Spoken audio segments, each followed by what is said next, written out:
സംസ്ഥാനത്ത് സ്വകാര്യ ബസ്സുടമകൾ അനിശ്ചിതകാല സമരത്തിലേക്ക്. പെർമിറ്റുകൾ യഥാസമയം പുതുക്കി നൽകണം, വിദ്യാർത്ഥികളുടെ ടിക്കറ്റ് നിരക്ക് വർദ്ധിപ്പിക്കണം തുടങ്ങി വിവിധ ആവശ്യങ്ങൾ ഉന്നയിച്ചുകൊണ്ടാണ് സമരത്തിലേക്ക് നീങ്ങുന്നതെന്ന് ബസ് ഓപ്പറേറ്റേഴ്സ് ഫെഡറേഷൻ ഭാരവാഹികൾ വാർത്താസമ്മേളനത്തിൽ അറിയിച്ചു.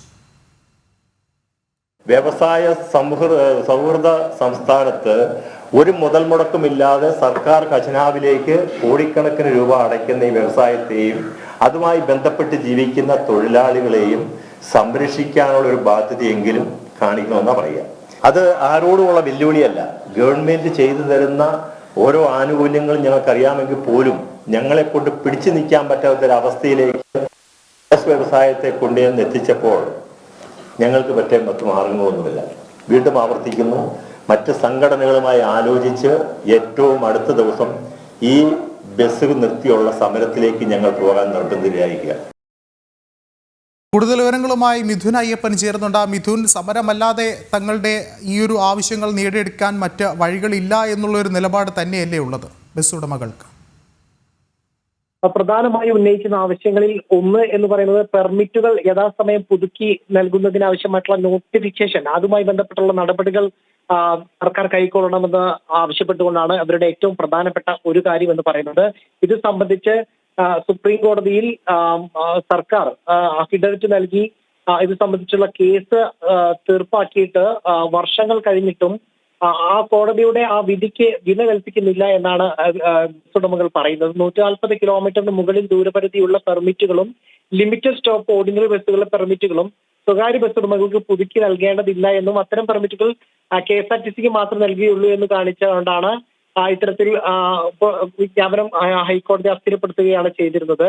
ഇതിനെതിരെയാണ് സർക്കാരും KSRTCയും അതുപോലെ തന്നെ ഡിവിഷൻ ബെഞ്ച് അപ്പീൽ പോവുകയും ഹൈക്കോടതി ഡിവിഷൻ ബെഞ്ച് സർക്കാർ വിജ്ഞാപനം അസ്ഥിരപ്പെടുത്തിക്കൊണ്ടുള്ള ഒരു വിധി ശരിവെച്ചുകൊണ്ട് അത് അപ്പീൽ തള്ളുകയാണ് ഉണ്ടായിരുന്നത്. അപ്പോൾ ഇത്തരത്തിൽ ഈ നടപടി സുപ്രീം കോടതിയുടെ ഈ വിധിയെ വകവെക്കുന്നില്ല എന്നിവർ പറയുന്നു. മറ്റൊന്ന് വിദ്യാർത്ഥികളുടെ കൺസെഷൻ തന്നെയാണ്. എല്ലാ വർഷവും ഇത്തരത്തിൽ ഈ സ്കൂളുകൾ തുറക്കുന്ന സമയത്ത് ഈ സ്വകാര്യ ബസ് ഉടമകൾ ആവർത്തിച്ച് ആവശ്യപ്പെടുന്ന കാര്യം ഒന്ന് വിദ്യാർത്ഥികളുടെ കൺസെഷൻ നിരക്ക് വർദ്ധിപ്പിക്കണമെന്നാണ്. മറ്റൊന്ന് ഈ വിദ്യാർത്ഥികളുടെ കൺസെഷൻ അത് നിജപ്പെടുത്തണം എന്നുള്ളതാണ്. അനർഹരും വ്യാജന്മാരായിട്ടുള്ള വിദ്യാർത്ഥികളെ ഇതിൽ നിന്ന് ഒഴിവാക്കി അവർക്ക് അവർ നിജപ്പെടുത്തണമെന്നും ഇത്തരത്തിൽ ഇവരുടെ കൺസെഷൻ തുക ഉയർത്തണമെന്നാണ് പറയുന്നത്. 96 വിദ്യാർത്ഥികളിൽ നിന്ന് ലഭിക്കുന്ന ഒരു ടിക്കറ്റ് നിരക്ക് കൊണ്ട് 1 ലിറ്റർ ഡീസൽ മാത്രമേ ലഭിക്കുകയുള്ളൂ എന്നൊക്കെ ഇവർ പറയുന്നുണ്ട്. ഇത്തരത്തിൽ പിന്നെ അതുപോലെ തന്നെ ഇവരിൽ നിന്ന് ചെറിയ പിഴവുകൾക്ക് തന്നെ വലിയ തുക പിഴ ഈടാക്കുന്നുണ്ട് പോലീസും MVD ഉദ്യോഗസ്ഥരും. ഇതിൽ നിന്നെല്ലാം പിന്തിരിയണമെന്നടക്കമുള്ള ആവശ്യങ്ങൾ ഉന്നയിച്ചുകൊണ്ടാണ് ഇവർ ഇപ്പോൾ സമരത്തിന് ആഹ്വാനം ചെയ്തിരിക്കുന്നത്. സ്വകാര്യ ബസ് ഓപ്പറേറ്റേഴ്സ് ഫെഡറേഷനാണ് ഇപ്പോൾ കോട്ടയത്ത് നടന്ന വാർത്താ സമ്മേളനത്തിൽ ഒരു കാര്യം ഉന്നയിച്ചിരിക്കുന്നത്.